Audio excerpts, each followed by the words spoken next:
Let's keep wrangling with Liz Storer and Justin Smith. And I want to go to a story. I tell you what, this is about something completely minor and frivolous compared to what we have been talking about. But I reckon it gets to sort of political weakness as well, because we're coming up to Melbourne Cup season. And in Melbourne, well, they've always had this Melbourne Cup Parade through the city, like the grand final parade, a bit like Moomba, I suppose. Here you are. This is how it happened sort of last time pre-COVID. Really wonderful. And then, of course, I think last year when they tried to run it again, the animal rights activists put on a bit of a protest. Have a look.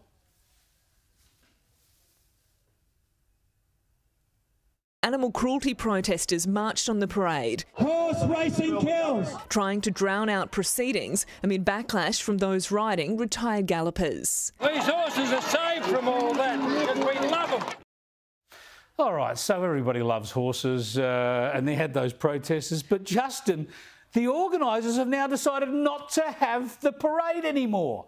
This is pathetic. Yeah, you can't give in to these protesters. Just get the police there to manage them. You know, it's a really weird move, isn't it? When I saw that they were cancelling it, I was a bit shocked. I thought, oh, no, there must be another reason behind it. It can't just be because of the protesters. I might say this, though. The Melbourne Cup has got some issues when it comes to, I wouldn't say animal cruelty, but with their animals, we've had quite a few deaths over the last few years in the Cup. And if they don't fix that up, if that doesn't get fixed, that's going to be a problem. And the Melbourne Cup could actually go the way of the dodo. But it is still an event in Melbourne. It is still an event in Melbourne. It sure is. And if we're going to have it, let's have it and let's have the parade. Exactly. I thought this was an extraordinary move. Spot on. Pathetic, Melbourne. If you're not going to cancel the Cup, keep the parade, because otherwise you're giving ground, you'll end up cancelling the Cup next. Now, Liz, give me your thoughts on Richard Goyder. Used to head well, he still is the chair of the AFL, still the chair of Qantas, but announcing that he's going to step down next year. It's a kind of a halfway house, isn't it? A lot of people calling for him to quit now, but he's saying, I'll quit in like a year. It is a very odd way to do it. Look, we always knew he had to go. The writing was on the wall. Joyce is gone, but Goyder was no less responsible for every single thing that happened over that perilous time of tenure.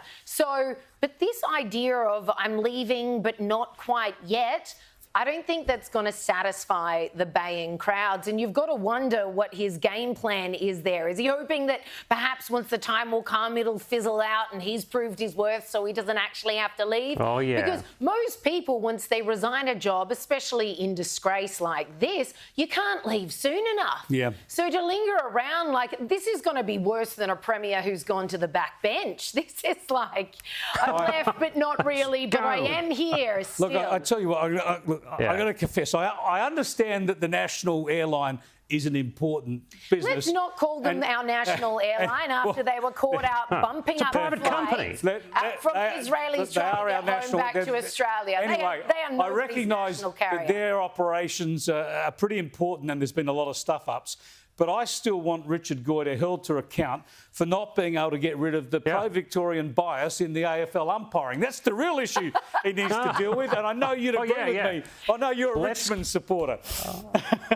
You're a beneficiary. Let's get down to it. Now, I'm the board, though. I'm the quant. Yeah, no, very quickly. Sorry, on mate, Qantas. go on. No, go quickly on Qantas, Justin. No, I just wanted to say I can't believe Goyder. I just can't believe the pair of those on him to stick around for a year after everything we've seen, for him to say, yeah, I'll go, but, you know, not quite now. I just hope that, you know, you talk about the people screaming against him. Well, I hope it gets real loud real quick and we get rid of him. Well, exactly. I'll satisfy some of our viewers and say if the voice goes down on Saturday, I'll quit Sky sometime in the next 15 to 20 years. Yeah. Now, I just Kenny's got to go. Kenny's got to go. I just want to bring your solemn attention to that bottom corner in that screen. That is a live picture from Gaza. As you can see, again, more action there, more bombings or aerial attacks from Israel presumably will be crossing live to Jerusalem for the latest later in the program. But just before I get rid of my wranglers, I want to get a quick thought, starting with you, Justin, on Cheng Lei. Great news that she flew into your city today, a free woman. Oh, such great news, you know, and I I don't know. We sling off at bureaucrats sometimes, and we sling off at politicians, but, you know, sometimes they get it right. And I'm sure that there are teams of people with good hearts and good brains that have been working for a very long time to secure her release. And you know, like I say, we have a go at them a lot. So, once in a while they just get it bang on, and they really have here. We are out of time, and of course Penny Wong and the DFAT officials and the diplomats deserve credit, but my sense is also this is Beijing trying to do something nice before 100%. Anthony Albanese wanders up there to meet Xi Jinping. So there's a bit of sweetness and nice from China in this, which is great for Cheng Lei, but we ought to be wary about what China wants in return. Thanks so much for wrangling again, Liz. We'll see you back at 10 o'clock for the late debate, and Justin Smith in Melbourne too.